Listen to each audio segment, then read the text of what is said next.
After nearly 200 of mitigating risk, at FM, we can see what others don't.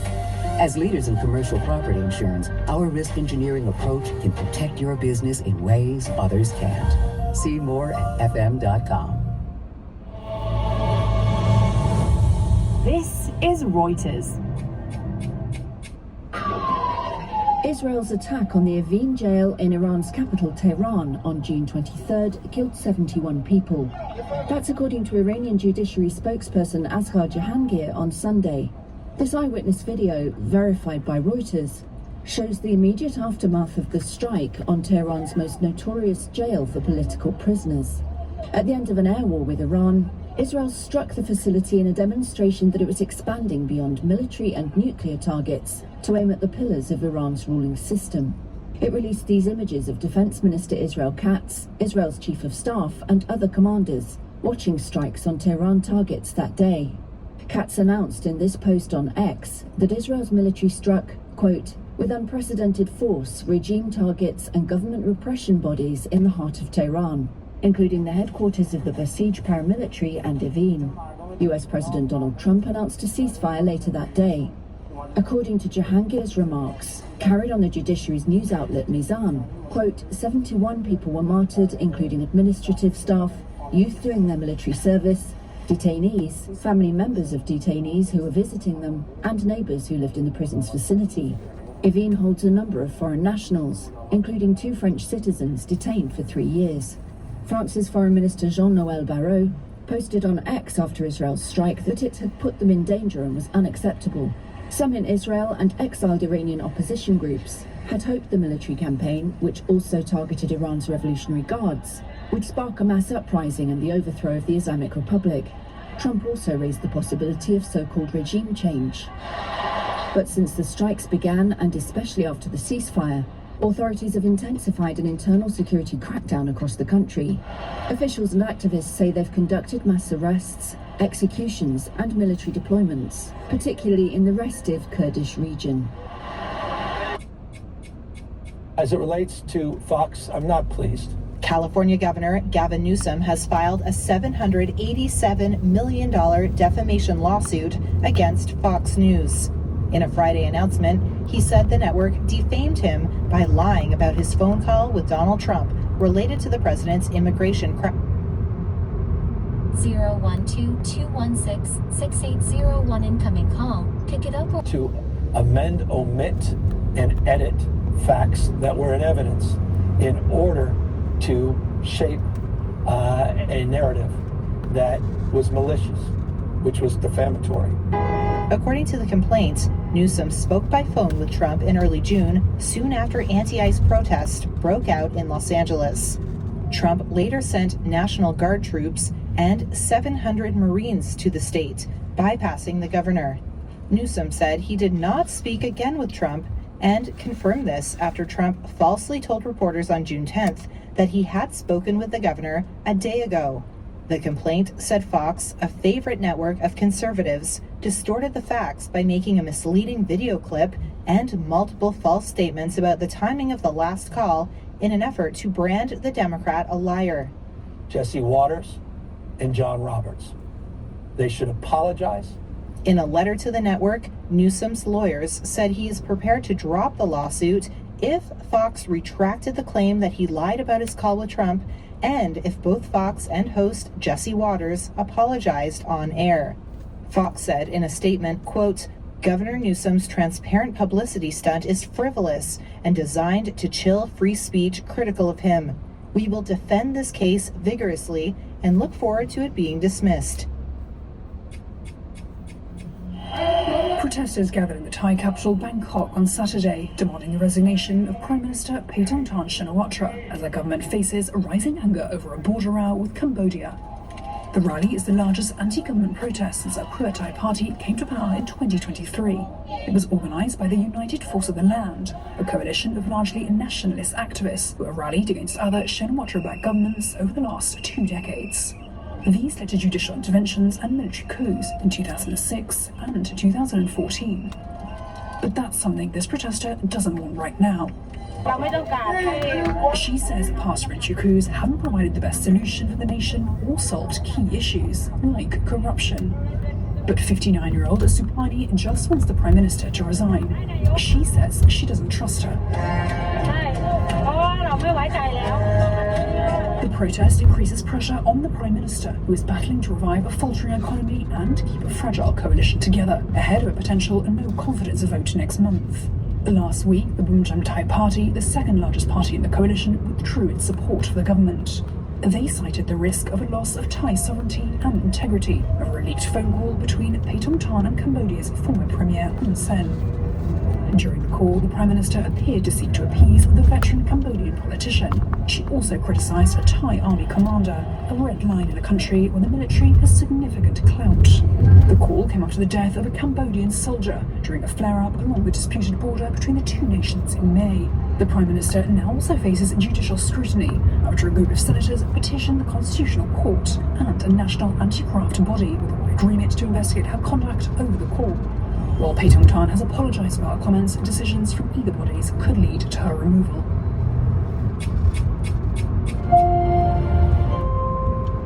After nearly 200 years of mitigating risk, at FM, we can see what others don't. As leaders in commercial property insurance, our risk engineering approach can protect your business in ways others can't. See more at fm.com.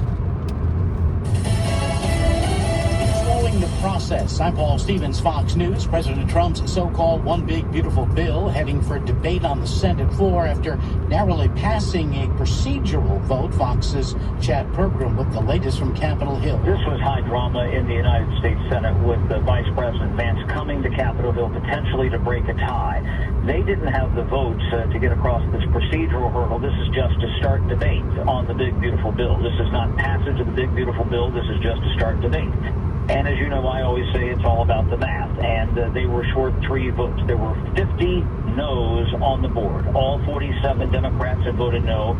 And there were 3 Republicans for most of the night. The noes were Rand Paul, Tom Tillis, and Ron Johnson. But there was a lengthy conversation off stage with Vice President Vance in the office of the Senate Majority Leader John Thune. And eventually, Ron Johnson flipped his vote.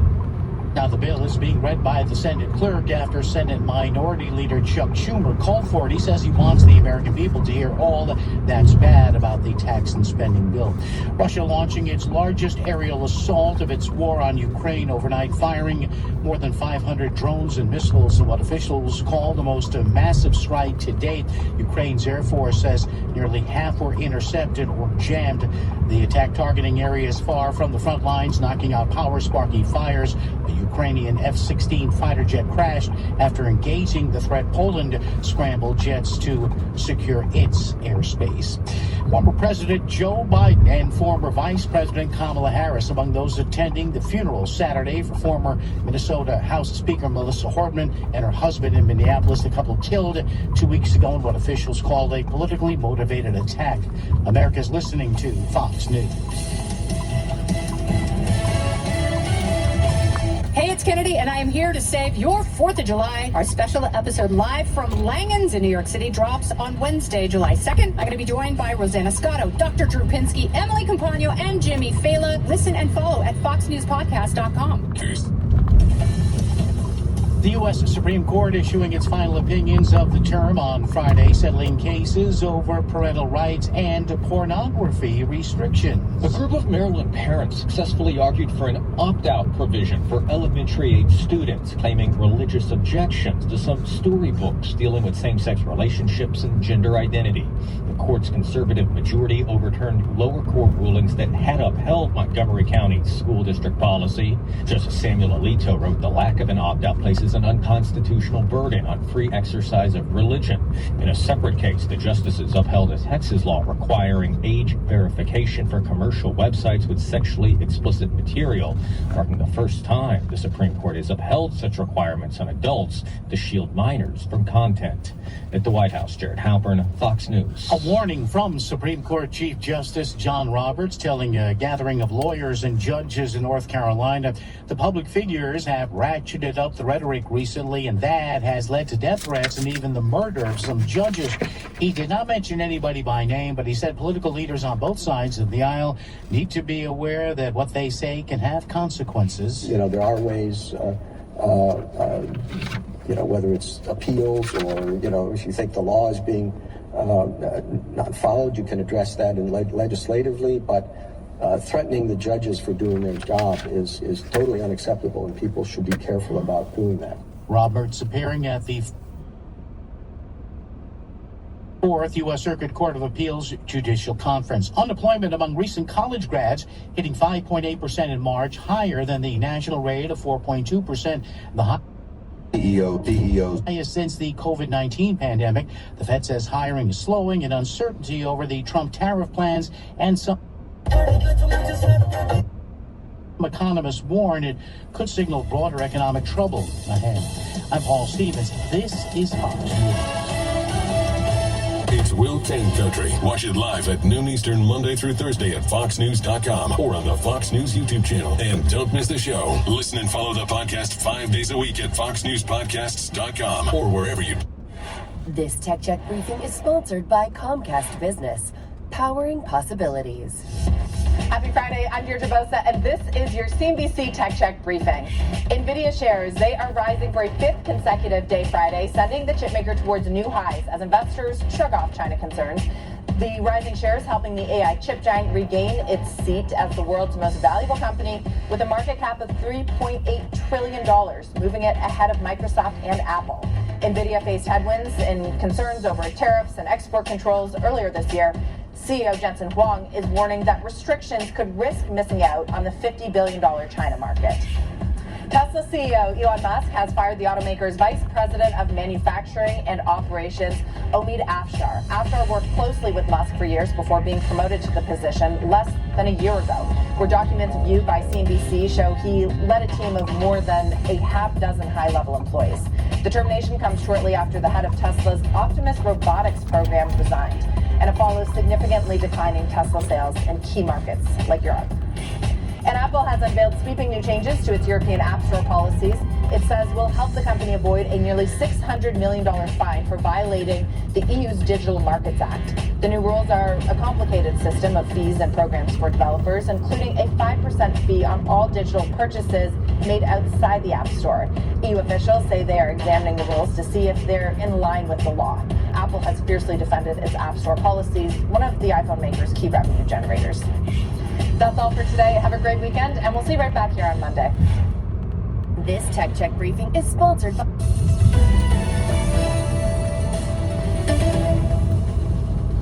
This is DW News, and these are our top stories. Israel's military has ordered Palestinians to evacuate from parts of northern Gaza, warning of intense and expanded operations. Israel says it aims to eliminate terrorist organizations. The evacuation order follows airstrikes across Gaza on Friday and Saturday, which local medical workers say killed dozens of people, including children. Ukrainian officials say at least 6 people have been injured overnight after Russia sent a wave of more than 500 drones and missiles across the country. Ukraine's Air Force said it was Russia's biggest aerial attack of the war so far. Its defences shot down close to half of the weapons, but lost its third F-16 fighter jet of the war, with the pilot also killed.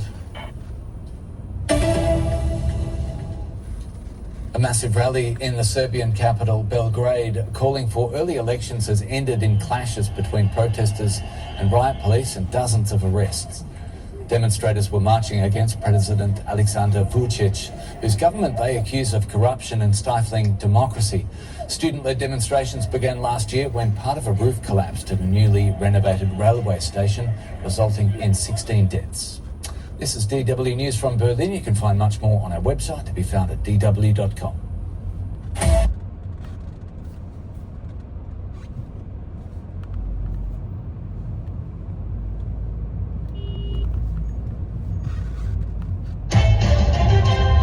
Jessica Ettinger, CNBC. Wall Street opens Monday morning for the final day of June trading, the final day of the second quarter. And the final day of trading for the first half of the year. Now, Friday's rally for stocks faded after President Trump ended trade talks with Canada, but the S&P 500 index did notch a record high on Friday. Let's start with the Dow. It was up 432 points, 1%, led higher by shares of Nike, which soared 15%. Investors betting that the worst is behind that company. The S&P 500 index up 32 points, 0.5%. And the NASDAQ up 105 points, 0.5%. Companies whose shares hit fresh all-time highs on Friday include Disney, Netflix, Goldman Sachs, Cisco, Microsoft, Royal Caribbean Cruises, Capital One, and NVIDIA. President Trump ended all U.S. trade talks with Canada over the digital services tax. The president posted that because Canada is moving forward with the digital services tax, which will impact U.S. tech companies, he says he will then be terminating all discussions on trade with Canada effective immediately. He goes on to say that he will be letting Canada know the tariff that they will be paying to do business with the U.S. within the next 7 days, really shaking up the U.S.'s relationship with its second largest trading partner. CNBC's Megan Casella, but one investor's not too worried about the trade back and forth. The weekend is upon us. People are taking their profits once we get to a record high. So I don't really think this is much to be concerned about. Clearly, trade isn't a done issue yet, but I think it will be by the end of the summer. That's Yardeni Research's Ed Yardeni on CNBC. Inflation going in the wrong direction. It went up in May and it was revised higher for April. Americans are facing higher prices. The inflation data, 2.7, that's the core year over year, hotter than expected. And in the rear view mirror, there was an upgrade. So there is a stickiness here. CNBC's Rick Santelli. And inflation is just starting, says Morgan Stanley's Seth Carpenter on CNBC. Most of what's going on with inflation for this print, for the last CPI print, is mostly a pre-tariff story. We still think there's plenty to come in terms of inflation from tariffs. With inflation rising, Carpenter adds the Fed may continue to hold off from cutting interest rates. We've just lived through a few years of higher than normal inflation, and I'm not sure consumers, businesses are just going to go back to business as normal if we see another pickup. And that caution is what I think the Fed is trying to express, at least Jay Powell. You think you're paying a lot for a good steak now? Just wait. All-time record high for beef. Cattle futures are at 20-plus year highs. The futures are at $213 per hundredweight, who were below $100 15 years ago. Now, Beef Magazine says the bullish move is because the demand for beef is rising at the same time that fewer cattle are being culled for meat. Bullish on bulls. CNBC's Brian Sullivan. On Monday's watch list, it is the final day of June trading. No big earnings or economic reports. It's a holiday week with the markets closed on Friday, July 4th, and Wimbledon tennis is on in London. Jessica Ettinger, CNBC. CNBC is the network for ambitious people. One stage. That was over the first 20 or so minutes of trade. Now, this is perhaps because we've had a number of, generally positive bits of information flowing through markets in the last couple of days. So there's been really progress made on a couple of those pressing issues around the world. So one, of course, the Israel-Iran ceasefire, which is holding for the time being. That was a reason why we had the biggest lift in over 7 weeks. That was on Tuesday, but the market really hasn't done much since. Secondly, we've had reports today as well that a US-China trade truce has been signed. Now, a couple of weeks ago, of course, they reached an understanding after negotiations. That was quite helpful for markets as well. And this effectively means a significant reduction in tariffs, although, tariffs are still quite elevated, I guess, if we compare it to where they were a while back. Now, thirdly, we had the US market essentially sitting right on the cusp of cracking through record highs. That's both for the S&P 500 and also the NASDAQ, a long list of American companies, some really notable ones as well, that have hit their best levels ever. So one of them is NVIDIA, Microsoft, Netflix, a bunch of the major banks. And the fourth point that I'd mention is that we've had a solid rebound in some commodity prices, which struggled earlier in the week, but have managed to stage a bit of a recovery. Now, all of this actually helped the ASX 200 get very close to a record high today. In the opening 30 minutes of trade, we were actually only about 30 points or 1/3% away from an all-time high, and then the market got cold feet, backed away quite sharply, and it means that we've basically finished at the lows of the day. So if we look at how we did over the week, the Aussie market has basically finished up by 0.1%.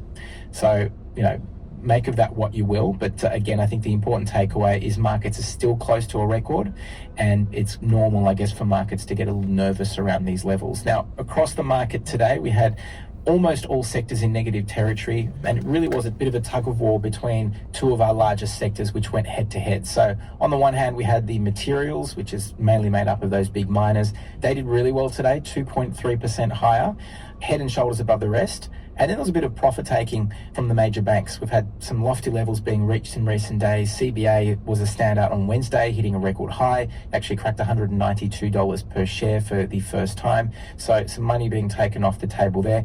Outside of those two, things were a little more mixed. So healthcare struggled, down 1.5%.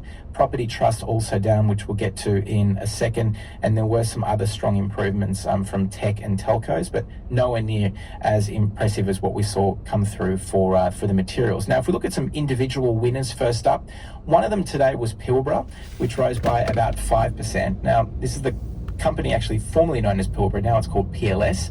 Had another cracker day, did well yesterday as well, potentially benefiting from news that Vanguard has snapped up a sizable slice of the lithium miner, about a 5% stake. Now, this seemed to have also been a catalyst for across the sector. Many other lithium miners, which have very much struggled this year, did well today. So just to paint a picture here, lithium stocks are down as much as 40% since the start of January. So yes, we've had solid improvements in the last couple of days, but they've got a long way to go to get back to where they were last year. Another standout today, and this is for the second session as well, is Newsome Pharmaceutical, up another 6% at the moment, 6% higher yesterday. Now, it was issued with a US patent for a Pitt-Hopkins syndrome treatment. Now, this is a condition that is quite rare. It affects about 1 in 34,000 people in the US. But it's a condition that's considered to be debilitating, and there's no approved treatments for this as well. So Newsome has done well off the back of that. Also, the rebound in the iron ore price we've had in Singapore today did a lot for the major miners of the commodity. So in Singapore trade, iron ore prices up by close to 2%. Now, there were reports of a decline in steel inventories or stockpiles at the moment as well, and that's something that might be helpful for prices, which again have not done particularly well for some time. So BHP, Rio and Fortescue all down very heavily since the start of this year, mainly because of China's sluggish economy and less demand there. Fortescue actually the worst of the three this year, but that's again not really surprising. It's the most heavily reliant on iron ore and has the closest ties to China on that because of that as well. But today, a very different story. Rio 4.5% higher, Fortescue 3.5% higher, and BHP up by close to 4% as well. Now, having said that, there were a few losers on the market today. The worst on the ASX 200 was Reece. This is the plumbing goods supplier. Its code is REH for those wondering. 18% lower. Now, the reason is it actually warned that profits could tumble by as much as 20% compared to what it made last year. Now, blame this in part on the housing market and softness there, and also macroeconomic headwinds. It said that volumes are still soft in Australia and New Zealand, which is interesting. You might think, what are they talking about? Because we've had a number of interest rate cuts this year. We've had 2. There's the expectation there could very well be 2 or 3 more over the second half of this year. But Reece made it quite clear that it takes some time to actually flow through the effects of the interest rate cuts. And over in the US, it's also negatively being affected by fewer apartments being built, poor housing affordability, increased competition. They also had the departure of a member of the board as well today, Ross McEwen, who used to be NAB's former boss, but there's a good reason for that. He is already the chairman of the world's largest miner, BHP, so he's trying to free up some time for that. Property stocks. Now, amongst the worst performers today, and there is a good reason for that as well. So roughly 30 real estate investment trusts or REITs within the sector went ex-distribution, which is basically ex-dividend. Now, they tend to trade ex in groups like that over a couple of days, which is why you'll see many of those stocks in negative territory. Region Group is one of them. Maybe it's a company very few people have heard of, but it's the largest owner of convenience-based retail properties. So Woolies, Coles, Aldi, Big W, Dan Murphy's, Kmart, it basically leases a lot of the properties to them. They've actually got around 100 of those sites actually around the country. We've also got Transurban down, that was a weight on the industrials, and then we also had APA Group, a trading distribution as well, and there was a weight on the utilities, so that's why we had some of those sectors doing poorly. Woolies in focus as well today. It was down about